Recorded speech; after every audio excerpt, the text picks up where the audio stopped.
Good morning. This is your maths page to work through today. Just before you start to go through it though, just to point out that we've mentioned it for a couple of days now, but if you could start to try and fill the answers in on the documents sheet template, which is next to the photo, next to this video in the Google Classroom assignment. Just so that it's easier for you guys firstly, so you don't have to keep sending photos or emails or dojo messages from parents, and also so it's a little bit easier for me to check the work that you've done afterwards. That would be awesome. So just to talk about this page for a minute, still rounding. This time it's a little harder because we've got to use money and English money, which for you guys again is perhaps a little harder. So similar to yesterday, you've got to give two answers for each price here. So there's a price in pounds, and you've got to round it firstly to the nearest pound, and secondly to the nearest 10 pence. So if you look here, the pound is on the left of the points, and the pence is on the right.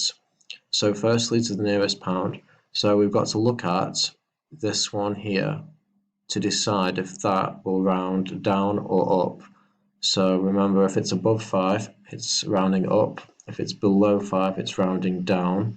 So here we've got 8, which goes up.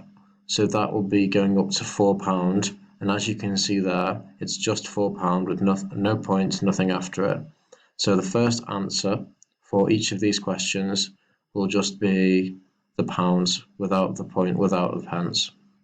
The second one may be a little harder, to the nearest 10 pence. So the 10 pence is here, and to understand whether you need to make that go up or down, you need to look at this one here, which is like the units. So here we've got 7. Does 7 go up or down? Well, 7 is above 5, higher than 5, so it's going to go up. So that's going to be 90. So that's why you've got £3.90 there. So you need to have two answers like that. There will always be a 0 here, and there will never be a decimal point in the first one. So that should look like that for most of those answers.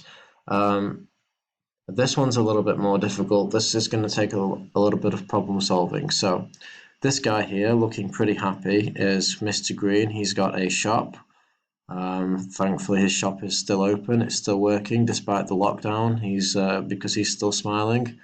Perhaps you have to order online, but it's still working. So he's selling all of these items, okay, and here are the prices. So what you need to do on a piece of paper is plus all of the prices. So plus, plus, plus, plus, plus, plus, plus all of them, and just keep the answer somewhere safe, because then it's going to say that he's rounding all the prices to the nearest 10. So we've got £1.46, that's going to go to £1.50. This one's going to go down because 2 is smaller than 5. It's going to be £2.30. This one's going to go down. It's going to be 90 pence. So he's doing that with all of the prices. So what you need to do is then plus all of those answers, which you rounded. And the question is, will he make more money if he keeps the prices the same, or if he rounds them to the nearest 10 pence. So that's why you need to plus all of them first. Plus all of them, write that number somewhere safe on some paper, then round all of them to the nearest 10 pence, plus the new numbers, and then you can put the two answers together, subtract the smaller one from the bigger one, or you can count up from the smaller one to the bigger one, and see how much money he would be richer or poorer for doing that. Okay, good luck, and speak to you in a little while.